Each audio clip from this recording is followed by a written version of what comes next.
إن اعتزاز المسلم بنفسه ودينه وربه هو كبرياء، ولكن كبرياء إيمان، وكبرياء الإيمان غير كبرياء الطغيان. وإجابة سؤال حلقتنا اللي فاتت، الصحابي الذي لقب وصفه بالبطل الثائر، هو الصحابي الجليل أبو بصير بن جابر. أسلم بمكة فحبسه المشركون عن الهجرة، وذلك قبل عام الحديبية. فلما نزل رسول الله الحديبية وصالح قريشا وضع الحرب عن الناس 10 سنين يأمن فيها الناس. فلما قدم رسول الله عليه الصلاة والسلام إلى المدينة أفلت أبو بصير من قومه، فصار على قدميه سعيا نحو رسول الله. قال له رسول الله: يا أبا بصير، إنا قد أعطينا هؤلاء القوم ما قد علمت، ولا يصلح لنا في ديننا الغدر، وإن الله جاعل لك ولمن معك من المستضعفين فرجا ومخرجا، فانطلق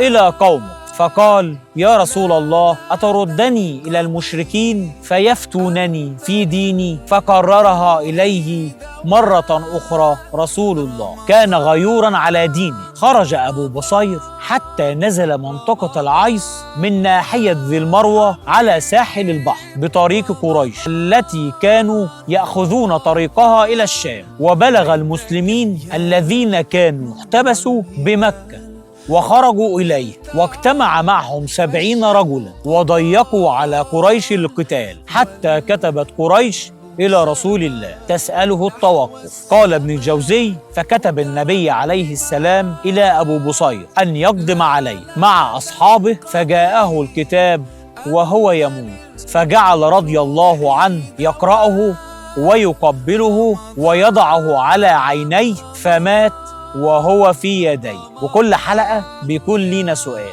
وسؤال حلقتنا النهاردة: من هو الصحابي الذي لقب وصفه البائع الرابح؟